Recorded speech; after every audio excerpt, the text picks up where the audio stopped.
En observant cette visualisation de nœuds de données se connectant rapidement à travers un vide géographique, on constate la principale directive des débuts d'Internet, une expansion agressive.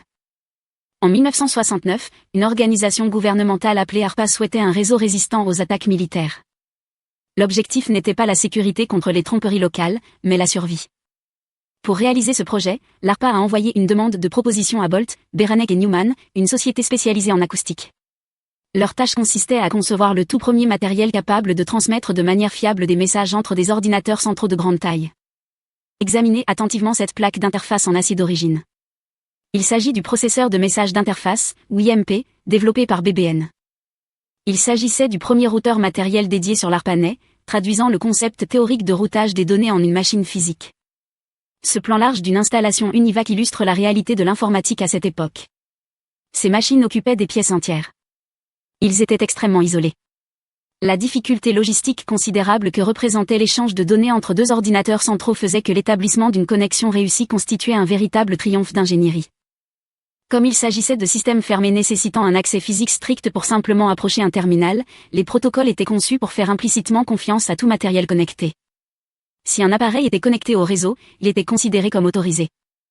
Nous héritons encore aujourd'hui de cette même présomption de confiance absolue.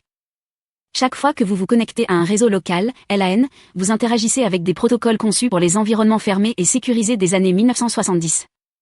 Ce schéma illustre un réseau local moderne, un réseau dense de points d'accès, de tables physiques et de commutateurs centraux acheminant les paquets entre les postes de travail. Mais le gel du trafic pour examiner strictement la couche matérielle révèle une vulnérabilité critique. Ces protocoles de routage de base ne possèdent aucune authentification cryptographique intégrée. Cela signifie que les hackers éthiques n'ont pas forcément besoin de déchiffrer des algorithmes de chiffrement complexes pour compromettre un réseau local. Il leur suffit de mentir aux protocoles fondamentaux qui gèrent le trafic. Toute la discipline des tests d'intrusion réseau repose en grande partie sur l'exploitation de ce déficit de confiance structurelle. Les couches les plus basses de l'architecture réseau sont conçues pour croire tout ce qu'on leur dit. Pour voir précisément où cette exploitation se produit, nous utilisons le modèle OSI. Cette comparaison côte à côte présente le modèle OSI à 7 couches en regard du modèle TCP/IP à 4 couches. Tous deux déterminent comment les données sont encapsulées et formatées avant transmission. Lorsqu'un paquet est transmis, il descend dans la pile. En partant de la couche application, il collecte de nouvelles instructions de formatage à chaque niveau, constituant ainsi un ensemble plus important d'entêtes jusqu'à atteindre la couche physique pour être transmis sur un réseau. La vulnérabilité commence ici, à la couche 3, la couche réseau. C'est ici que des adresses IP logiques sont ajoutées au paquet, permettant ainsi son acheminement à grande échelle sur Internet. Lorsque le paquet atteint la couche 2, la couche liaison de données, ces adresses IP logiques doivent être traduites en adresses MAC physiques, codées en dur.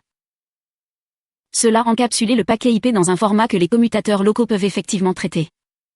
Les périphériques matériels ne peuvent pas acheminer physiquement le trafic en utilisant uniquement des adresses IP logiques. Elles nécessitent des adresses MAC physiques. La zone d'interaction entre ces deux couches, là où une adresse IP est associée à un périphérique physique, constitue la surface d'attaque la plus vulnérable sur un réseau local. Cette vulnérabilité est clairement visible dès qu'un appareil se connecte au réseau. Ce schéma illustre un nouvel ordinateur se connectant et diffusant une demande d'adresse IP fonctionnelle à l'aide du protocole DHCP, Dynamic Host Configuration Protocol. Le serveur DHCP central reçoit la requête, sélectionne une adresse IP parmi un nombre limité d'adresses disponibles et l'attribue au nouvel ordinateur pour une durée de bail définie. Le défaut critique de cet échange est que le serveur DHCP n'effectue aucune vérification d'identité. Il ne demande ni identifiant, ni mot de passe, ni preuve d'autorisation de la part du matériel demandeur. Cette commodité automatisée crée un réservoir de confiance exploitable. Un client malveillant peut usurper continuellement des adresses MAC pour demander de nouvelles adresses IP, épuisant ainsi la réserve du serveur, ou se faire passer pour du matériel légitime afin d'intercepter des données. Une fois que les appareils possèdent des adresses IP, ils doivent encore communiquer physiquement entre eux. Pour combler cet écart entre les adresses IP de couche 3 et les adresses MAC de couche 2, le réseau s'appuie sur le protocole de résolution d'adresse, ou ARP. Examinons le fonctionnement normal d'un système ARP. Ici, l'ordinateur rouge souhaite envoyer des données à une adresse IP se terminant par .33. Comme il ne connaît pas l'emplacement physique de cette adresse, il envoie une large diffusion sur l'ensemble du réseau demandant, qui possède l'adresse 192.168.1.33. L'ordinateur jaune reçoit l'impulsion, reconnaît sa propre adresse IP et répond directement à l'ordinateur rouge, en lui communiquant son adresse MAC physique afin que le transfert de données puisse commencer.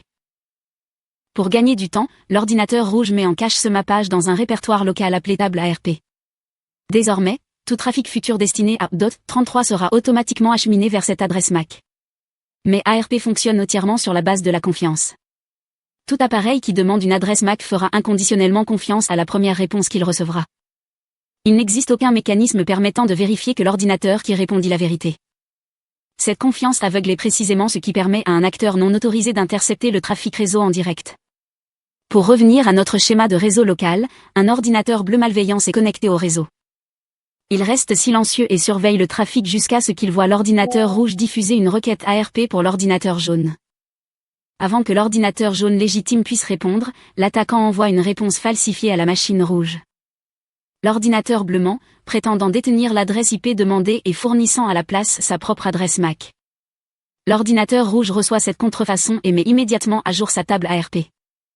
L'entrée légitime de la machine jaune est complètement écrasée par l'adresse MAC de l'attaquant. Par conséquent, chaque paquet que la machine rouge tente d'envoyer à la machine jaune est désormais physiquement acheminé directement vers l'attaquant. L'attaquant contrôle désormais le flux de la réalité pour sa cible. En transmettant silencieusement le trafic après l'avoir lu, l'attaquant capture toutes les données non chiffrées transitant entre les deux machines sans déclencher la moindre alarme système.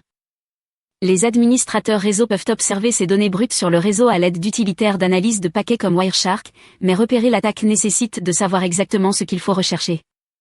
Observez attentivement cette maquette de Wireshark affichant un paquet ARP falsifié. Ci-dessous, nous pouvons voir la répartition exacte du trafic en hexadécimal et en ASCII. Si vous examinez les en-têtes des paquets, vous trouverez un port source, un port de destination et une longueur. Vous ne trouverez ni signature cryptographique ni aucune forme de validation d'identité. Étant donné que les paquets falsifiés sont structurellement parfaits, le matériel réseau lui-même ne peut pas mathématiquement distinguer une réponse de routage légitime d'une falsification malveillante. La couche liaison de données exécute simplement les instructions du paquet. Si le problème réside dans l'absence d'authentification, il semble évident que les ingénieurs devraient simplement publier une version sécurisée d'ARP ou d'UDP qui impose une vérification d'identité. Mais la vérification d'identité nécessite des échanges cryptographiques, similaires à la façon dont TCP négocie les connexions. Introduire un tel niveau de latence et de surcharge de calcul à chaque connexion physique d'un réseau local en dégraderait considérablement la vitesse. De plus, la refonte des protocoles de couche 2 nécessiterait le remplacement du matériel et du micrologiciel de presque tous les routeurs et commutateurs actuellement en service sur Terre, simplement pour maintenir la rétrocompatibilité. La réalité technique est inévitable. Les couches de routage fondamentales d'Internet sont, de par leur conception, intrinsèquement et de façon permanente non sécurisées. La vitesse qui rend le réseau fonctionnel le rend aussi vulnérable. Étant donné que le réseau physique lui-même ne peut être considéré comme fiable pour vérifier l'identité, la sécurité doit être dissociée de l'infrastructure de routage. Comme le montre cette topologie mise à jour, la solution moderne repose sur une cryptographie de haut niveau comme SSL, TLS et les VPN. Ces protocoles fonctionnent à un niveau élevé, au niveau des couches applications et présentations, créant un tunnel mathématique indépendant des câbles physiques. En chiffrant la charge utile avant la transmission, nous garantissons que même si le trafic est intercepté physiquement par un intermédiaire via une attaque par usurpation d'ARP, les données restent mathématiquement illisibles. Le piratage éthique met en lumière une règle fondamentale de l'informatique moderne, ne jamais faire confiance au réseau sous-jacent. Vous ne pouvez pas sécuriser le câble, vous devez donc protéger mathématiquement les données elles-mêmes avant même qu'elles ne quittent la machine.